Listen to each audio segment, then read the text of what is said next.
Bom, dando continuidade ao texto do professor José Gimeno Sacristã, Conscienciação sobre a prática como libertação profissional dos professores, nós vamos colocar este ponto, onde ele trata de regulações técnico-pedagógicas da prática docente. Primeiro, ele vai dizer que a profissionalidade ela é definida a partir de um certo tipo de regras, não é só regras, ele vai acoplar também a ideia do conjunto de saberes e de saber fazer. A questão da deontologia, a questão do conjunto de saberes, que é o conhecimento específico sobre a área, mas também a parte técnica, que é o fazer, saber fazer. Mas ele vai também chamar a atenção que essa profissionalidade ela está em permanente reelaboração pelos professores. Então, não é uma profissão acabada em si, mas nós estamos permanentemente reelaborando. Por quê? Porque somos seres sociais, somos complexos e a cada dia nós, por conta dessa sociedade da informação e do conhecimento, nós não somos os mesmos. Nós estamos o tempo todo tendo que nos adaptar à realidade histórico-social. Essa profissionalidade, segundo o professor Sacristã, se manifesta através de uma diversidade, de uma grande diversidade de funções, quais sejam ensinar, orientar o estudo, ajudar individualmente os alunos, regular as relações, preparar materiais, saber avaliar, organizar espaços e atividades. Então, essa profissionalidade que acontece dentro de uma condição de diversidade de funções também vai necessitar de regulações técnico-pedagógicas.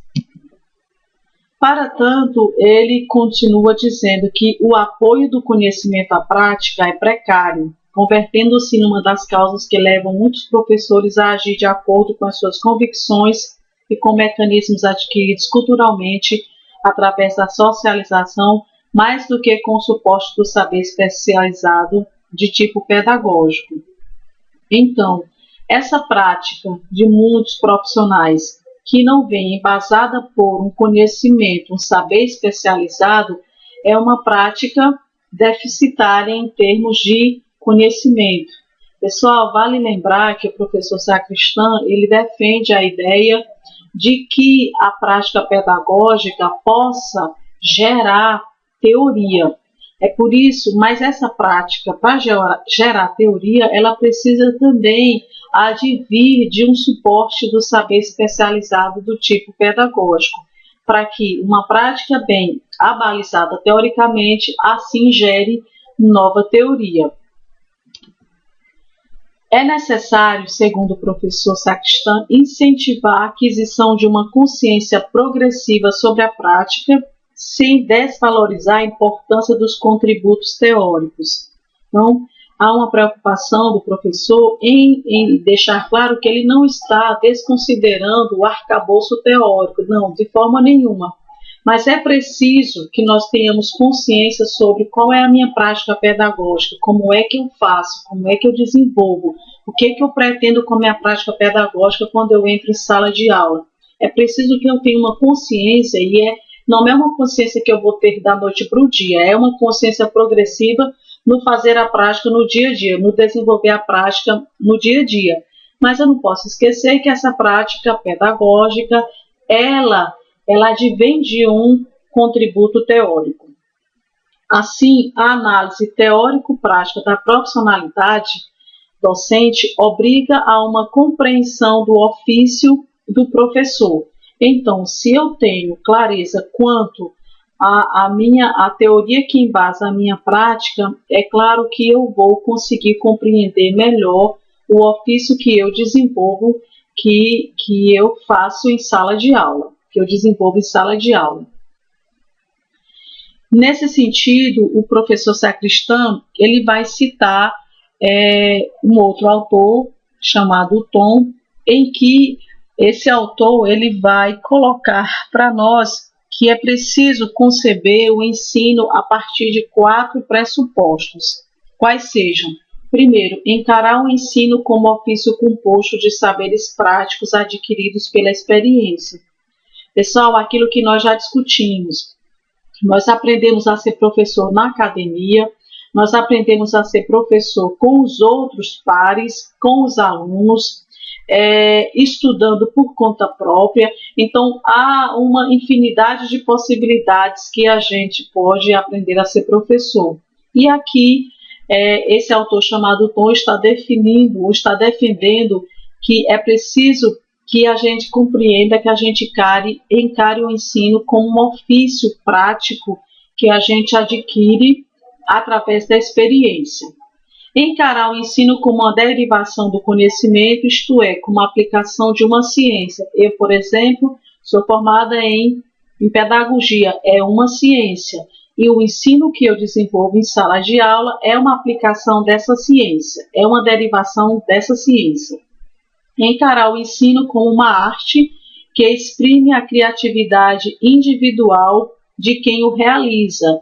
Eu posso ministrar aula com o mesmo assunto de um outro professor, mas com certeza a forma como ele vai desenvolver, a criatividade que ele vai utilizar, as vertentes que ele vai seguir, com certeza serão bem diferentes daquelas com as quais eu trabalho. E aí nós vamos ter as concepções de educação, as concepções de homem, de sociedade, da própria profissão, como eu me vejo quanto pessoa, como eu me situo socialmente, tudo isso vai fazer diferença dentro da minha profissionalidade. E encarar o ensino como um empenho moral, sublinhando a dimensão ética da atividade docente.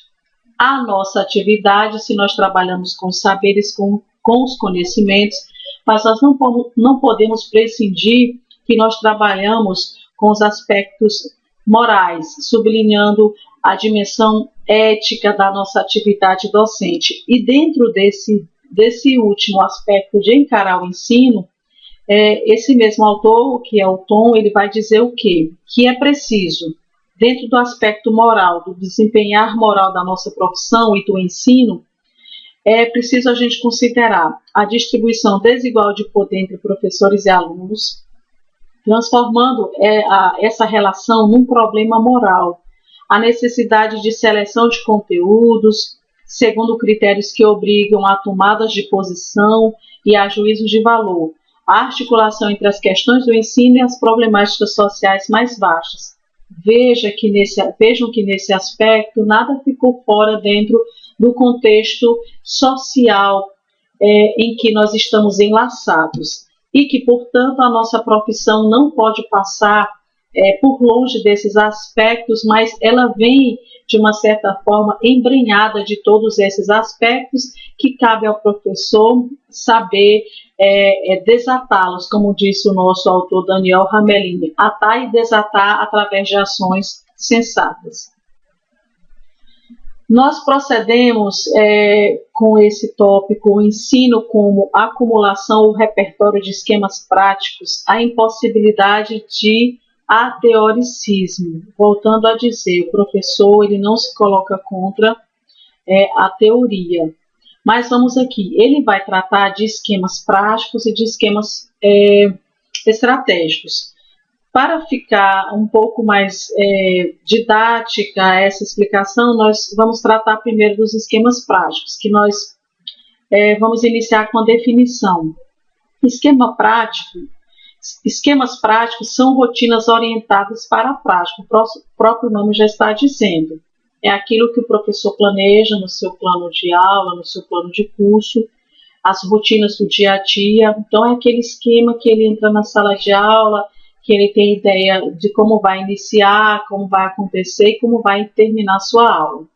Portanto, são tarefas. Por exemplo, aqui nós colocamos fazer um resumo, explicar, compreender uma unidade de informação e comporta uma ordem interna, uma estrutura própria. Então, seria aí o passo a passo prático de uma aula. A finalidade dos esquemas práticos é extravasar o tempo letivo, pois esses esquemas eles estão presentes em todas as funções que o professor realiza. Até porque nós estamos circunscritos aí em um tempo, em um espaço, em um ano letivo, em uma carga horária, e os esquemas práticos, eles entram aí nesse processo, de uma certa forma, até para nos dar um pouco de segurança. As possibilidades dos esquemas práticos é que facilitam o desenvolvimento ordenado da atividade e, de uma certa forma, dão uma ordem implícita da ação, regulando o desenvolvimento dessa ação. Então, a priori, a gente olha para os esquemas práticos e, puxa, tá tudo bem, é assim mesmo que acontece. Mas vamos adiante para nós fazermos uma discussão mais aprofundada. Os limites dos esquemas práticos, quais seriam? Grande parte dos esquemas práticos são produzidos no contexto escolar e contribuem para a sua reprodução. São a expressão da ação escolar e servem o currículo real da escolarização. Esse esquema prático, pessoal, também torna ou quer tornar a nossa atividade pedagógica como uma atividade aparentemente simples, quando a gente sabe que nossa atividade pedagógica ela não é simples. Primeiro que você entra na sala, tem mais de 10 alunos, cada um com uma história, com um contexto social diferente. Cada um vem de uma situação diferente, com pensamento, com uma ideia, com valores, com ideologias. Então, a nossa profissão, eu considero como a mais complexa dentro da sociedade. Os esquemas práticos, nesse sentido, eles são apenas uma reprodução de um fazer diário, de um fazer prático, que o professor planeja e segue, muitas vezes não reflete, não pensa sobre a ação e apenas faz essas atividades de forma mecânica, de forma como diz aqui, olha. Portanto, esses esquemas práticos, eles necessitam ser completados com outros elementos para corrigir essa imagem mecânica que sugere, porque na verdade os esquemas práticos, eles funcionam mesmo como essas atividades mecânicas, um fazer que o professor levanta todo dia e faz aquela sua aula de física, química ou biologia, daquele mesmo jeitinho, seguindo aquele esquema e pedindo muitas das vezes que pelo menos consiga fazer aquilo. Em relação à teoria prática, os esquemas práticos não possibilitam a ligação entre teoria e investigação, entre pensamento e ação. Apesar das nuances, nivelam os professores e tentam tornar a prática homogênea, promovendo então uma mera reprodução de esquemas pré-estabelecidos.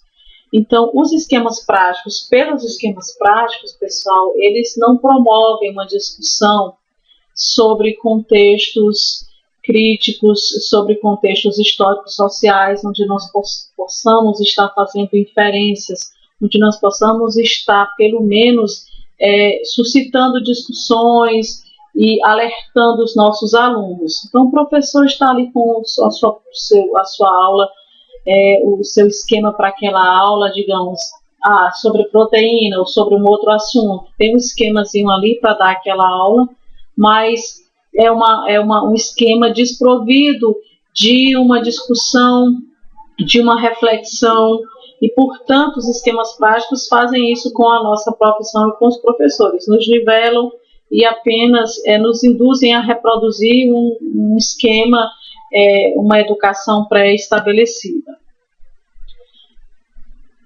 Já os esquemas estratégicos, vamos ver aqui a definição: de categoria superior e de caráter abstrato, ordenam e governam a sucessão das ações, orientam os professores quanto às adaptações e justaposições das tarefas mais específicas, a incorporação de novos elementos espaciais e de recursos variados. Eu vou ler a pretensão para depois nós tecermos alguns comentários. Qual que é a pretensão aí dos esquemas estratégicos? É uma estratégia pedagógica que mantém uma certa ordem e coerência no quadro de uma determinada filosofia educativa. Bom, pessoal, quando o aluno de física, química, biologia ou matemática se pergunta a razão das disciplinas pedagógicas existirem, as disciplinas pedagógicas elas existem nas chamadas ciências exatas, buscando trabalhar os princípios filosóficos educativos. Mas quem vai transformar esses princípios filosóficos educativos na prática são os alunos. Às vezes os alunos, como é que eu vou tornar a disciplina pedagógica uma realidade na minha sala de aula? Bom, eis a resposta. Nós trabalhamos com esquemas estratégicos. Por quê? Porque são filosofias de caráter abstrato, mas que vão governar as ações do futuro professor ou do professor em sala de aula. Esses princípios, a priori abstratos, é que vão orientar os professores quanto às adaptações e às justaposições das tarefas mais específicas, ou mesmo levando-os a incorporar novos elementos ou não de recursos variados. Então, quando você questiona a presença das disciplinas pedagógicas, e eu vou te dando a resposta, nós estamos trabalhando com essa perspectiva de princípios, mas você é que deve pensar sobre eles e fazer a adesão ou não quanto à sua prática pedagógica.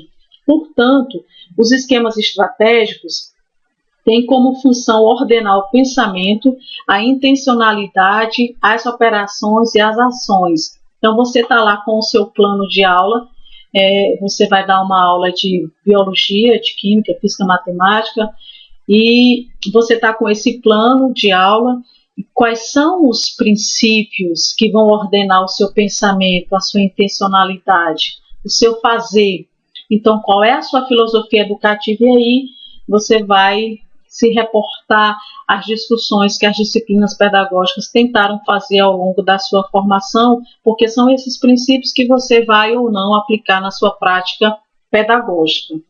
Esses esquemas estratégicos vão para além das situações concretas, implicando um saber como, completado com um saber porquê, o que confere mais versatilidade profissional em torno de elementos ou aspectos básicos dos processos de ensino-aprendizagem, ou seja, os princípios novamente filosóficos educativos que nós discutimos. Qual a sua concepção de homem, de sociedade?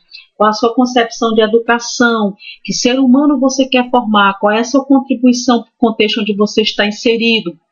Tudo isso você não vai partir de saber dar sua aula de proteína, de saber dar sua aula de física, não, mas são os princípios filosóficos educativos discutidos nas nossas disciplinas, as disciplinas pedagógicas, que vão te possibilitar esses esquemas estratégicos ou não, porque você pode ter passado pelas disciplinas pedagógicas apenas por passar, mas a gente espera que você possa apreender algum princípio filosófico educativo dentro das discussões feitas ao longo da sua formação inicial.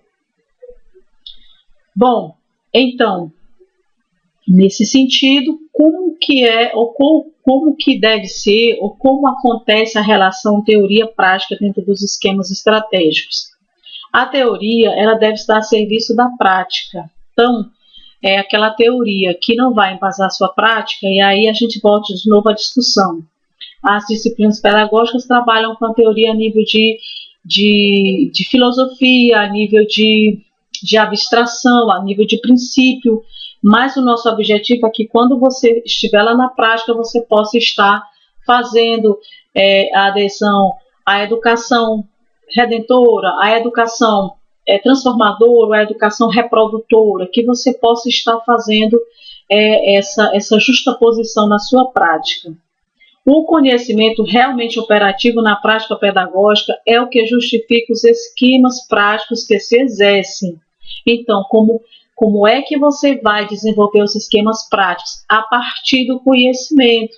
E esse conhecimento aí nós colocaremos como esquema estratégico. São os esquemas estratégicos, os princípios, as filosofias, a ciência, que você vai estar desenvolvendo a partir dos esquemas práticos. Então, os esquemas estratégicos estariam aí ornamentando, digamos assim, se a gente pode dizer, mas seria mais uma relação de efeito-causa para os esquemas práticos.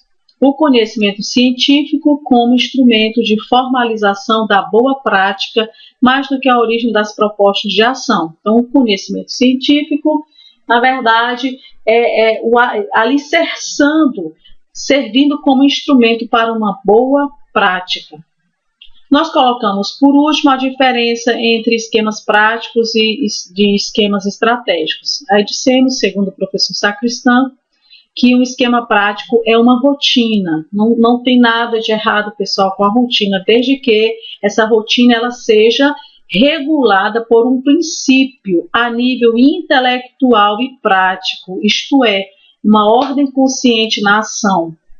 Por que eu estou dando essa aula? Qual é a finalidade? Eu me aproprio desse conhecimento, como é que eu vou trabalhar isso com o meu aluno, qual o sentido disso tudo? Então, o esquema estratégico entra aí com esse efeito com essa relação de causa e efeito, ou efeito-causa dentro dos esquemas práticos. Então, nós vamos nos encontrar na próxima aula. Muito obrigada a todos.